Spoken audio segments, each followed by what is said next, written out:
الحمد لله الذي هدانا سواء الطريق وجعل لنا التوفيق خير رفيق، والصلاة والسلام على من أرسله هدى وبالاهتداء حقيق ونورا به الاقتداء يليق، وعلى آله وأصحابه الذين صعدوا في مناهج الصدق بالتصديق وصعدوا في معرج الحق بالتحقيق. أما بعد، فاعوذ باللہ من الشیطان الرجیم، بسم اللہ الرحمن الرحیم۔ یا ایہا الذین آمنوا ما لکم اذا قیل لکم انفروا فی سبیل اللہ اثاقلتم الی الارض ارضیتم بالحیاة الدنیا من الآخرہ فما متاع الحیاة الدنیا فی الآخرہ الا قلیل۔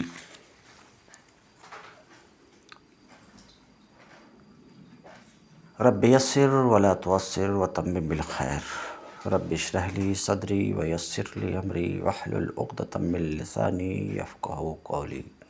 اللہم ارحمنا بالقرآن العظیم۔ باب العلم انواریہ ایجوکیشنل سوسائٹی و جامعہ انواریہ حیدرآباد انڈیا کے زیر اہتمام جلالین سورہ براءت کا درس بفضلہ تعالی قسط وار جاری ہے۔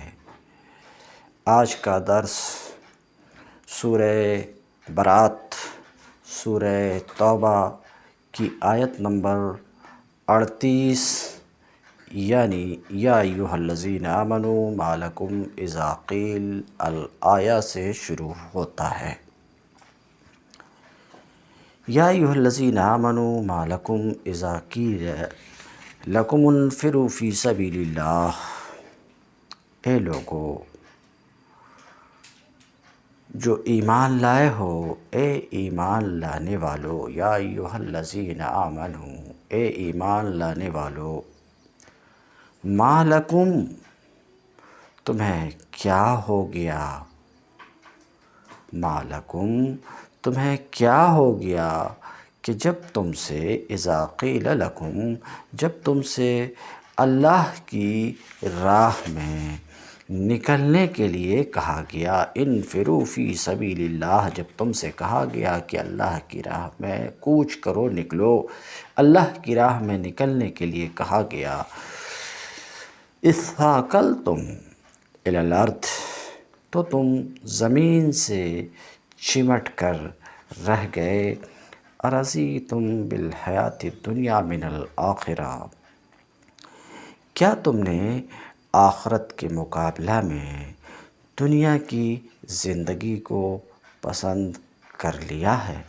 فما متاع الحیاة الدنیا فی الآخرہ الا قلیل، تو تمہیں معلوم ہو کہ دنیاوی زندگی کا یہ سب سر و سامان، متاع سر و سامان، الحیاۃ الدنیا دنیاوی زندگی، تو تمہیں معلوم ہو کہ دنیاوی زندگی کا یہ سب سر و سامان آخرت میں بہت تھوڑا نکلے گا۔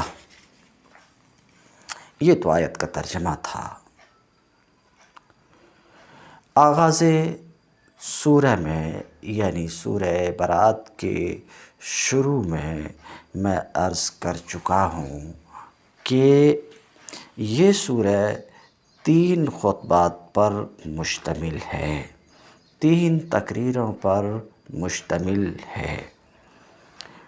پہلا خطبہ سورہ کے شروع سے 5ویں رکوع کے اخیر تک ہے، یعنی آیت نمبر 37 تک ہے، یعنی واللہ لا یہدی القوم الکافرین تک ہے۔ یہ پہلا خطبہ۔ اور دوسرا خطبہ اس سورہ کے رکوع نمبر 6 کی ابتدا سے، یعنی یہاں سے جہاں سے ابھی ہم درس شروع کر رہے ہیں۔ تو دوسرا خطبہ کہاں سے شروع ہو رہا؟ یا ایھا الذین آمنوا ما لکم اذا قیل لکم الآیہ سے شروع ہوتا ہے، اور یہ خطبہ رکوع نمبر 9 تک جاری رہتا ہے۔ یہ بات بھی سورہ کی ابتدا میں بیان کر چکا ہوں کہ یہ خطبہ رجب یعنی دوسرا خطبہ جسے ابھی ہم پڑھنے جا رہے ہیں، یہ خطبہ رجب سن 9 ہجری یا اس سے کچھ پہلے، رجب سے کچھ پہلے یہ خطبہ نازل ہوا۔ کب نازل ہوا اور کیوں نازل ہوا؟ یہ خطبہ اس وقت نازل ہوا جب نبی کریم صلی اللہ علیہ وسلم غزوہ تبوک کی تیاری نبی کریم صلی اللہ علیہ وسلم غزوہ تبوک کی تیاری کر رہے تھے۔ تو ترجمہ پھر سے ایک بار دیکھیں۔ اس بات کے واضح ہو جانے کے بعد کہ یہ خطبہ رجب سن 9 ہجری یا رجب سے کچھ پہلے سن 9 ہجری میں اس وقت نازل ہوا جب نبی کریم صلی اللہ علیہ وسلم غزوہ تبوک کی تیاری فرما رہے تھے۔ اس بات کو ذہن میں رکھ کر کے آپ اس خطبہ کو سماعت فرمائیں۔ اے ایمان لانے والو، تمہیں کیا ہو گیا کہ جب تم سے اللہ کی راہ میں نکلنے کے لیے کہا گیا تو تم زمین سے چمٹ کر رہ گئے؟ کیا تم نے آخرت کے مقابلے میں دنیا کی زندگی کو پسند کر لیا ہے؟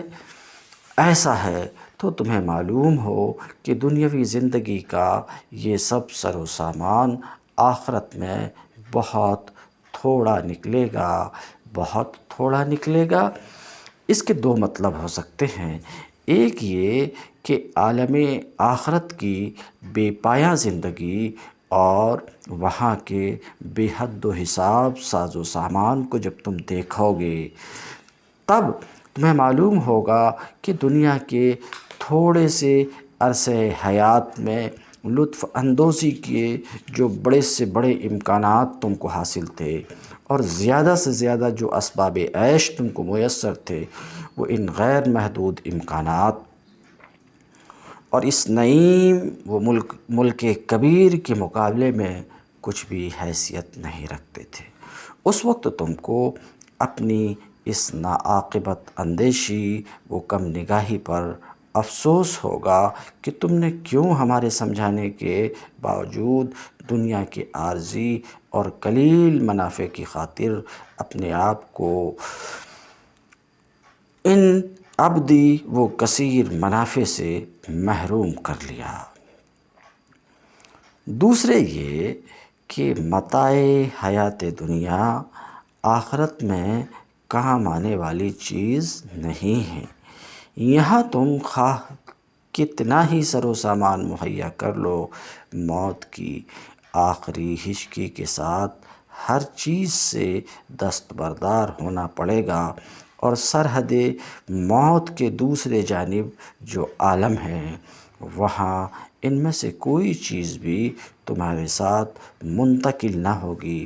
وہاں اس کا کوئی حصہ اگر تم پا سکتے ہو تو صرف وہی جسے تم نے خدا کی رضا پر قربان کیا ہو، جس کی محبت پر تم نے خدا اور اس کے دین کی محبت کو ترجیح دی ہو۔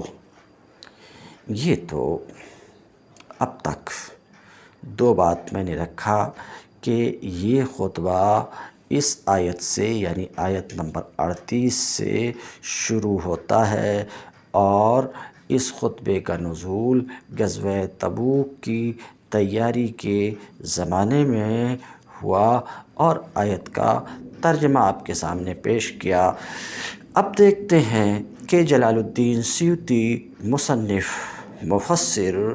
مفسر کیا کچھ گفتگو کرتے ہیں اس آیت پر یا ایھا الذین آمنو، مگر آیت سے پہلے سبب نزول کی طرف اشارہ کرنا چاہ رہے ہیں، اور وہ میں آپ کے سامنے رکھ چکا۔ ونزل لما دعا رسول اللہ صلی اللہ علیہ وسلم الناس الی غزوۃ تبوک۔ آنے والی آیات، آنے والا خطبہ،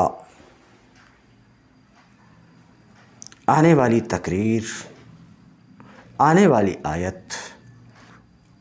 آیات اس وقت نازل ہوئی جب نبی کریم صلی اللہ علیہ وسلم، جب رسول اللہ صلی اللہ علیہ وسلم نے لوگوں کو غزوہ تبوک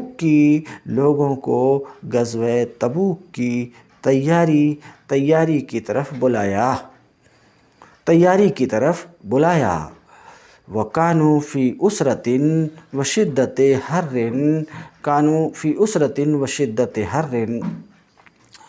جب نبی کریم صلی اللہ علیہ وسلم نے لوگوں کو غزوہ تبوک کی طرف بلایا، اور حال یہ تھا کہ اس وقت لوگ تنگی اور قحط میں تھے، اور وہ موسم سخت گرمی کا موسم تھا، تو لوگوں پر آپ کا کال، لوگوں پر آپ کی دعوت گراں گزری، یعنی لوگ پس و پیش کرنے لگے اس دعوت کے قبول کرنے میں۔ تو اس موقع پر یہ آیت نازل ہوئی، یا ایھا الذین آمنوا ما لکم اذا قیل لکم انفروا فی سبیل اللہ اثاقلتم، بادغام التاء فی الاصل فی المثلثہ واجتناب ھمزۃ الوصل۔ یہ جو عبارت آ رہی ہے، مصنف اس آیت میں آنے والے ایک لفظ اثاقلتم پہ صرفی حیثیت سے گفتگو کرنا چاہ رہے ہیں، اس کے بعد اس کا معنی بیان کر رہے ہیں۔ اثاقلتم فعل ماضی ہے، صیغہ جمع مذکر حاضر ہے۔ یہ اثاقلتم یہ اصل میں تثاقلتم تھا۔ تثاقلتم باب تفاعل کے فا کلمے میں ثا ہو تو جائز ہے کہ تا کو ثا سے بدل دیں۔ اس ضابطے کی وجہ سے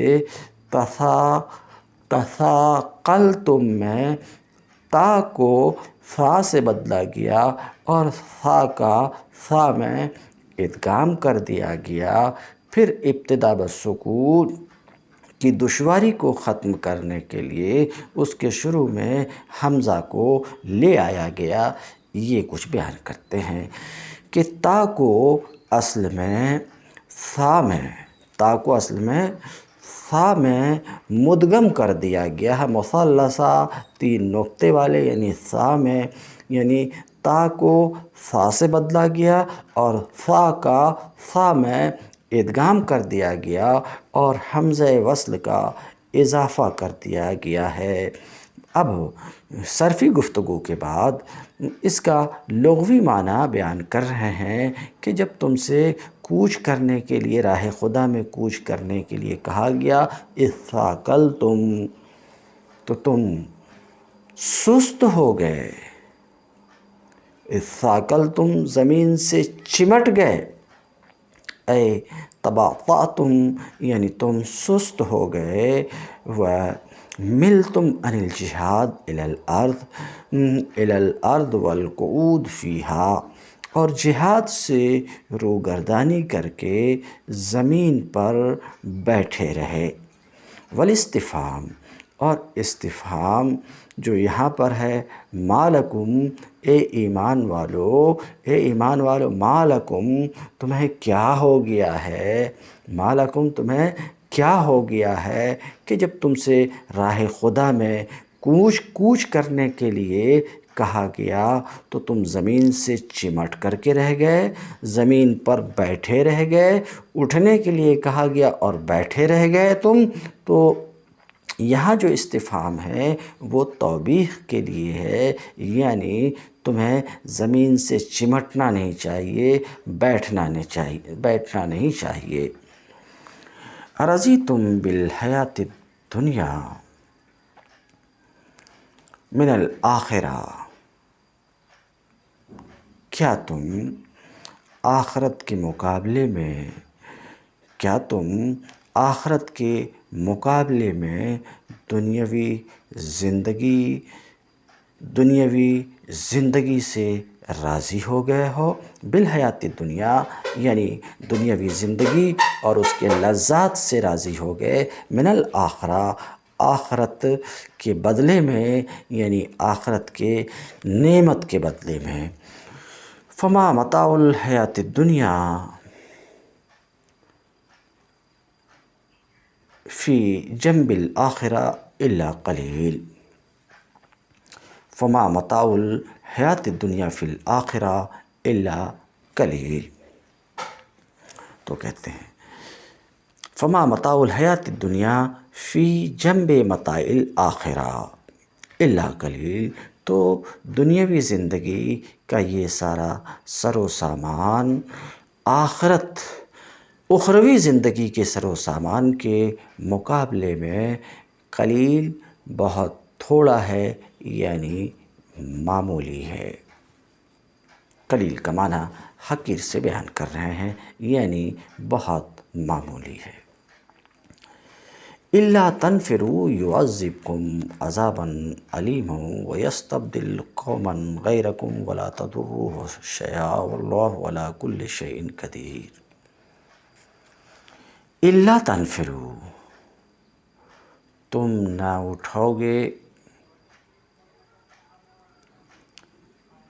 الا اصل میں یہ ان لا تھا، ان شرطیہ کے نون کو لائے نافیہ میں مدغم کر دیا گیا، یعنی مدغم کر دیا گیا اور الا ہوا۔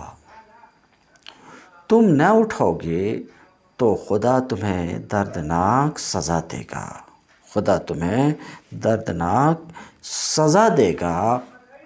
یعذبکم عذابا علیما، اسی سے یہ مسئلہ نکلا کہ جب تک نفیر عام یعنی جنگی خدمت کے لیے عام بلاوا نہ ہو، یا جب تک کسی علاقے کی مسلم آبادی یا مسلمانوں کے کسی گروہ کو جہاد کے لیے نکلنے کا حکم نہ دیا جائے، اس وقت تک تو جہاد فرض کفایہ رہتا ہے، یعنی اگر کچھ لوگ اسے ادا کرتے رہیں تو باقی لوگوں پر سے اس کی فرضیت ساقط ہو جاتی ہے۔ لیکن جب امام مسلمین کی طرف سے مسلمانوں کو جہاد کا عام بلاوا ہو جائے، یا کسی خاص گروہ یا خاص علاقے کی آبادی کو بلاوا دے دیا جائے، تو پھر جنہیں بلاوا دیا گیا ہو ان پر جہاد فرض عین ہے، حتیٰ کہ جو شخص کسی حقیقی معذوری کے بغیر نہ نکلے اس کا ایمان تک معتبر نہیں ہے، جیسا کہ یہ آیت کہتی ہے تم نہ اٹھو گے تو خدا تمہیں یعذبکم عذابا علیما، خدا تمہیں دردناک سزا دے گا، ویستبدل قوما غیرکم، اور تمہاری جگہ کسی اور گروہ کو اٹھائے گا۔ تم نہیں اٹھو گے تو تمہاری جگہ کسی اور گروہ کو اٹھائے گا، یعنی خدا کا کام کچھ تم پر منحصر نہیں ہے کہ تم کرو گے تو ہوگا، نہیں کرو گے تو نہیں ہوگا۔ در حقیقت یہ تو خدا کا فضل و احسان ہے کہ وہ تمہیں اپنے دین کی خدمت کا ذرّی موقع دے رہا ہے۔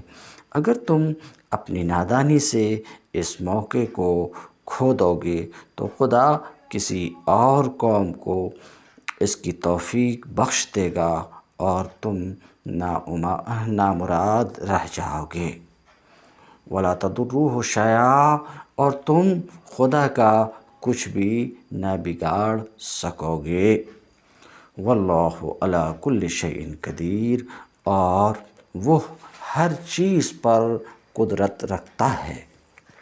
الا تنفروا، کہتے ہیں بے ادغام نون ان الشرطیہ فی لا فی الموضعین، کہتے ہیں ان شرطیہ، الا یہ اصل میں ان لا تھا، ان شرطیہ کے نون کو لا کے لام میں مدغم کر دیا گیا ہے دونوں جگہوں میں۔ دونوں، ایک جگہ تو یہی ہے الا تنفروا، اور دوسری جگہ آگے آ رہی ہے الا تنصروہ، دونوں جگہوں میں ان شرطیہ کے نون کو لا میں مدغم کر دیا گیا ہے۔ اگر تم کوچ نہ کرو گے، تخرجو، اس کا لغوی معنی بیان کر رہے ہیں کہ نفر ینفر ای خرج یخرج، تم نہ اٹھو گے، تم نہ نکلو گے، تم نہ کوچ کرو گے نبی کریم صلی اللہ علیہ وسلم کے ساتھ جہاد کے لیے، یعذبکم عذابا علیما، اگر کوچ نہ کرو گے، اگر تم کوچ نہ کرو گے تو تمہیں دردناک سزا دے گا۔ علیم مولم کے معنی میں ہے، بار بار گزر چکا ہے اور مولم بھی پڑھا جا سکتا ہے۔ وَيَسْتَبْدِلْ قَوْمًا غَيْرَكُمْ، اور تمہاری جگہ پہ دوسری قوم کو لے آئے گا۔ یستبدل ایات بہم، دوسری قوم کو لے آئے گا، یا استبدال کا معنی بیان کر رہے ہیں اے اتیان بے، لے آئے گا تمہاری جگہ پہ قوماً غیرکم، دوسرے لوگوں کو، ولا تضروہ، اور تم اس کا کچھ بگاڑ بھی نہیں سکو گے۔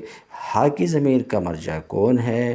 تو کہتے ہیں ہا کی ضمیر کا مرجع یا تو اللہ ہے یا نبی ہے، اور تم اللہ یا نبی کا کچھ بھی بگاڑ نہ سکو گے، بترک نصر ہی، اس کی مدد نہ کر کے، اس کی مدد نہ کر کے، نبی کی مدد نہ کر کے کچھ بگاڑ نہیں سکو گے۔ کیوں؟ کیونکہ اللہ اپنے نبی کا ناصر و حامی ہے، اللہ اپنے دین کا ناصر و حامی ہے۔ واللہ علی کل شیء قدیر، اور اللہ ہر ایک چیز پر قادر ہے، اللہ ہر ایک چیز پر قادر ہے، اسی میں سے اس بات پر بھی قادر ہے کہ اپنے دین کی مدد کرنے پر بھی قادر ہے، اپنے نبی کی مدد کرنے پر بھی قادر ہے۔ الا تنصروہ فقد نصرہ اللہ اذ اخرجہ الذین کفروا ثانی اثنین اذ ہما فی الغار اذ یقول لصاحبہ لا تحزن ان اللہ معنا فانزل اللہ سکینتہ علیہ وأیدہ بجنود لم تروها الآیہ۔ الا تنصروہ، تم نے اگر نبی کی مدد نہ کی، اے ایمان لانے والو، تم نے اگر نبی کی مدد نہ کی تو کوئی پرواہ نہیں ہے۔ فقد نصرہ اللہ، اللہ اس کی مدد اس وقت کر چکا ہے جب کافروں نے اس کو نکال دیا تھا۔ اذ اخرجہ الذین کفروا، اخرجہ کا فاعل الذین کفروا ہے، جب کافروں نے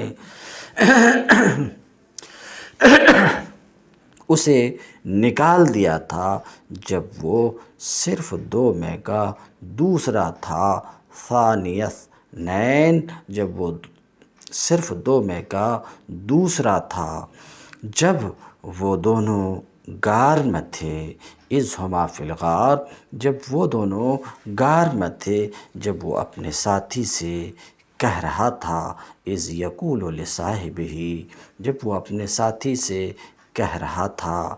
یہاں واضح کیا جائے گا ساتھی وہ ابو بکر صدیق ہیں۔ جب وہ اپنے ساتھی سے کہہ رہا تھا، کیا کہہ رہا تھا؟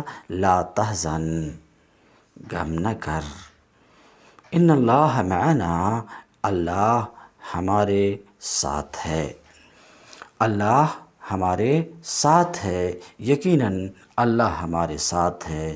یہ اس موقع کا ذکر ہے جب کفار مکہ نے نبی کریم علیہ السلام کے قتل کا تہیہ کر لیا تھا، اور آپ عین اس رات کو جو قتل کے لیے مقرر کی گئی تھی مکہ سے نکل کر مدینہ کی طرف ہجرت کر گئے تھے۔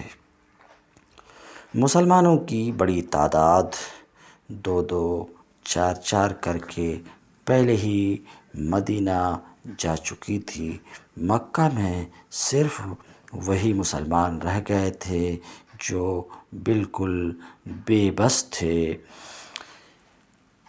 اس حالت میں جب آپ کو معلوم ہوا کہ قریش کے کفار، آپ مکہ کے کفار آپ کے قتل کا فیصلہ کر چکے ہیں، تو آپ صرف ایک رفیق حضرت ابوبکر صدیق رضی اللہ تعالیٰ عنہ کو ساتھ لے کر مکہ سے نکلے، اور اس خیال سے کہ آپ کا تعاقب ضرور کیا جائے گا، آپ نے مدینہ کی راہ چھوڑ کر شمال کی جانب، مدینہ کی راہ چھوڑ کر جو شمال کی جانب تھی جنوب کی راہ اختیار کی۔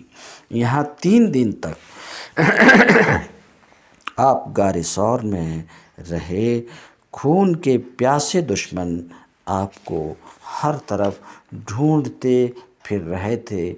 اطراف مکہ کی وادیوں کا کوئی گوشہ انہوں نے ایسا نہ چھوڑا جہاں آپ کو تلاش نہ کیا ہو۔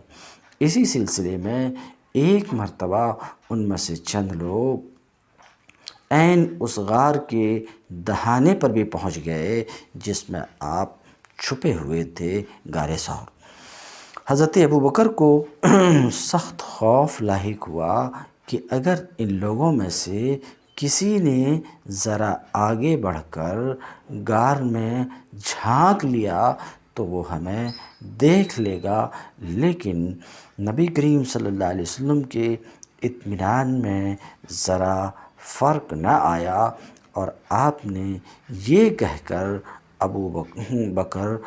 حضرت ابوبکر رضی اللہ تعالیٰ عنہ کو تسکین دی، لا تحزن، غم نہ کرو، اللہ ہمارے ساتھ ہے۔ اب دیکھتے ہیں اس پر مفسر کیا کہتے ہیں۔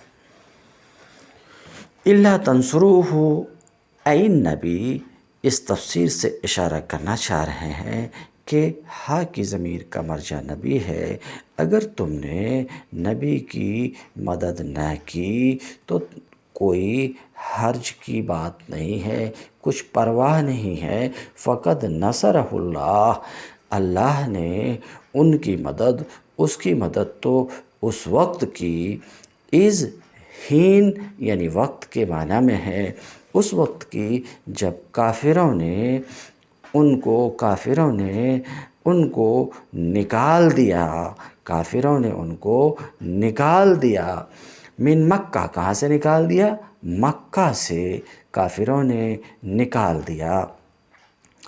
اے الجؤہ الی الخروج، اس تفسیر سے شاید ایک سوال کا جواب دینا چاہ رہے ہیں کہ کفار مکہ نے تو نکالا نہیں،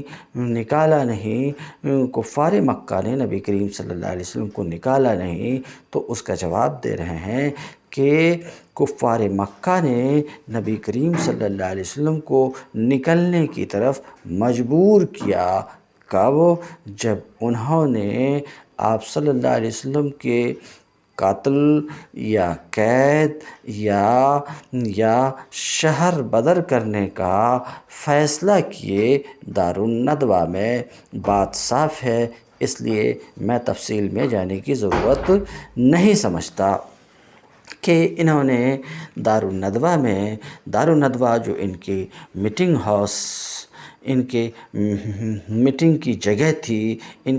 کی جگہ تھی، وہاں کفار سرداران مکہ سر جوڑ کر بیٹھے نبی کریم صلی اللہ علیہ وسلم کے بارے میں فیصلہ کرنے کے لیے۔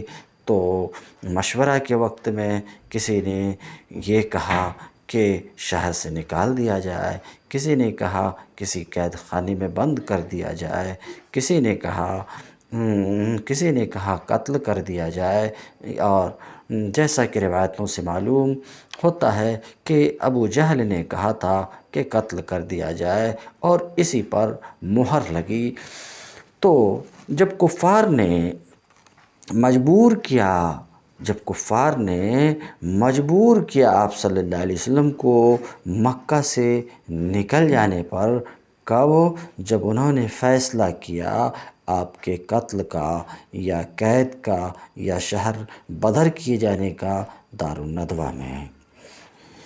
اذ اخرجہ الذین کفروا، جب کافروں نے آپ کو نکلنے پر، ہجرت کرنے پر مجبور کیا، یعنی جب کافروں نے نکال دیا ان کو ثانی اثنین، اس حال میں کہ وہ صرف دو میں کے دوسرے تھے، کہتے ہیں ثانی اثنین، ثانیہ حال ہے، اخرجہ میں ہا ضمیر منصوب متصل مفعول بہ سے وہ ذوالحال ہے، اور الذین کفروا یہ اخرجہ کا فاعل ہے۔ اے احد اثنین، ترجمہ ہم نے کیا جب کہ کافروں نے ان کو نکال دیا، جب وہ صرف دو میں کے دوسرے تھے، یعنی دو میں سے ایک تھے، اور دوسرے کون تھے ان کے ساتھ؟ اور دوسرے ابو بکر تھے۔ معنی یہ ہے نصرہ فی مثل تلک الحالہ، اللہ نے اپنے نبی کی اس جیسی حالت میں مدد فرمائی جب کافروں نے نکال دیا تھا، تو دوسری حالت میں اللہ اپنے نبی کو محروم نہیں کرے گا اپنی نصرت سے، چھوڑے گا نہیں، اپنی نصرت سے مدد کرے گا، یہ معنی ہے۔ اذ ہما فی الغار، جب وہ دونوں غار میں تھے، کہتے ہیں یہ اذ ماقبل کے اذ سے بدل ہے۔ ماقبل میں کون ہے؟ اذ اخرجہ الذین، یعنی فقد نصرہ اذ اخرجہ الذین، اللہ نے اپنے نبی کی مدد کی اس وقت جب کافروں نے ان کو نکال دیا، اس وقت، یہ پہلے والے اس سے بدل ہے، اس وقت جب کہ وہ دونوں غار میں تھے۔ غار میں الف لام عہد کے لیے ہے، اور مراد ہے غار سے جبل ثور کا غار، جب وہ دونوں جبل ثور کے غار میں تھے۔ اذ یہ دوسرا بدل ہے اسی اس سے، جس وقت کہ وہ اپنے ساتھی سے کہہ رہے تھے، اپنے ساتھی، یہ ساتھی حضور کے ساتھی کون ہیں؟ ابو بکر ہیں، حضور کے ساتھی لصاحبہ، جس وقت کہ وہ اپنے صاحب، اپنے ساتھی ابو بکر سے کہہ رہے تھے۔ آپ غور کیجئے، ابو بکر کی صحابیت قرآن پاک کی آیت سے ثابت ہے، پھر اگر کوئی ابو بکر کی صحابیت کا انکار کرے، ابو بکر کی محبت رسول پر سوال کھڑا کرے، تو ایسا شخص جو ابو بکر کی صحابیت کا انکار کرے، یقیناً وہ قرآن کا منکر ہوگا اور منکر قرآن ہونے کی وجہ سے اس کی تکفیر کی جائے گی، وہ کافر ہوگا، کیونکہ ابو بکر کی صحابیت تو اس آیت سے ثابت ہے۔ اذ یقول لصاحبہ، اس وقت جب کہ وہ اپنے ساتھی کون؟ ابو بکر۔ یہ بات مشہور متواتر روایت سے ثابت ہے کہ یہاں صاحب سے مراد ابو بکر صدیق رضی اللہ تعالی عنہ ہیں۔ جب وہ اپنے ساتھی سے کہہ رہے تھے وَقَدْ قَالَ لَهُ، اور نبی کریم صلی اللہ علیہ وسلم نے ابو بکر صدیق سے یہ کچھ اس وقت کہا جب ابو بکر صدیق نے مشرکین کے قدم کو دیکھا، یعنی یہ دیکھا کہ مشرکین آپ کو تلاش کرتے کرتے ٹھیک اس جگہ تک پہنچ آئے ہیں جہاں رسول اللہ موجود ہیں۔ وَقَدْ قَالَ لَهُ، نبی کریم صلی اللہ علیہ وسلم نے ابو بکر سے لا تحزن اس وقت کہا جب ابو بکر نے مشرکین کے قدم کو دیکھا کہ لو نظر احدہم، یعنی اس قدر قریب آ گئے تھے کہ اگر ان مشرکین میں سے کوئی اپنے پاؤں کے نیچے سے جھانک کر دیکھتا تو لأبصرنا، تو وہ ہمیں دیکھ لیتا۔ پھر سے دیکھیں، اذ یقول لصاحبہ وقد قال له لما رأى،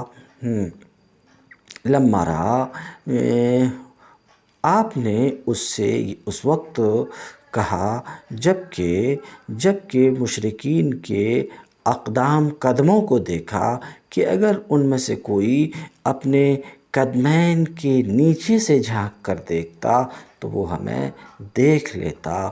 اس موقع پر آپ صلی اللہ علیہ وسلم نے اپنے ساتھی ابو بکر صدیق سے فرمایا لا تحزن،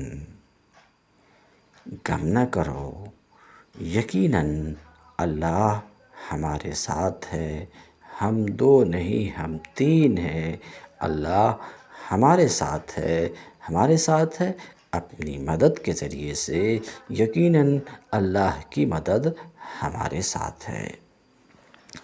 فَأَنزَلَ اللَّهُ سَكِينَتَهُ عَلَيْهِ، تو اللہ نے ان پر اپنی طرف سے سکینت یعنی طمانینت نازل کی، علیہ ان پر اس پر، ہا کی ضمیر کا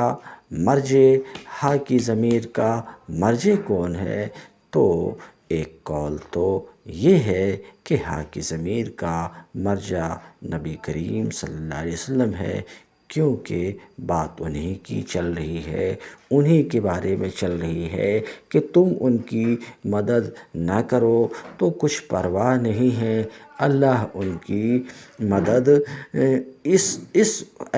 ایسی حالتوں میں کر چکا ہے۔ تو ایک قول تو یہ کہ علیہ میں جو ہا کی ضمیر مجرور متصل ہے، اس ضمیر کا مرجع نبی کریم صلی اللہ علیہ وسلم ہے، اور ایک قول یہ ہے کہ ہا کی ضمیر کا مرجع ابو بکر صدیق ہے۔ کیونکہ ضمیر کے بارے میں ایک ضابطہ یہ ہے کہ ضمیر قریب کی طرف پلٹتی ہے، اور قریب کون ہے اس ضمیر سے کو قریب کون ہے؟ صاحب قریب ہے، سمجھ رہے ہیں، صاحب قریب ہے، اس لیے اس ضمیر کا مرجع ابو بکر ہے، بہرحال دو قول ہے۔ فَأَنزَلَ اللَّهُ سَكِينَتَهُ فَأَنزَلَ اللَّهُ سَكِينَتَهُ تو اللہ نے اس پر اپنی طرف سے سکینت نازل فرمائی، اس پر، کس پر؟ نبی کریم صلی اللہ علیہ وسلم پر۔ ایک قول ہا کی ضمیر کے مرجع کے بارے میں یہ ہے، دوسرا قول ابو بکر صدیق یعنی ابو بکر صدیق پر۔ وَأَيَّدَهُ بِجُنُودٍ لَمْ تَرَوْهَا اور اللہ نے، اب یہاں پر بات صاف ہے کہ اس ہا کی ضمیر کا مرجع نبی کریم صلی اللہ علیہ وسلم ہے، تو اسی سے بات صاف ہو گئی کہ علیہ میں بھی جو ہا کی ضمیر ہے اس ضمیر کا مرجع بھی نبی کریم صلی اللہ علیہ وسلم ہی ہے، ورنہ انتشار ضمائر بھی ہوگا۔ وَأَيَّدَهُ بِجُنُودٍ لَمْ تَرَوْهَا اور اللہ نے اپنے نبی کی اس اے نبی سے اشارہ کرنا چاہ رہے ہیں کہ اس ضمیر میں تو کوئی اختلاف نہیں ہے کہ اس ضمیر کا مرجع کون ہے، بلا اختلاف اس ضمیر کا مرجع نبی کریم صلی اللہ علیہ وسلم ہے، اور اللہ اپنے نبی کی مدد فرمائی بجنود لم تروها ایسے لشکر سے جو تمہیں نظر نہیں آ سکتے تھے، یعنی ملائکہ کے ذریعے سے اللہ نے اپنے نبی کی مدد کی۔ کہاں میں؟ اس غار میں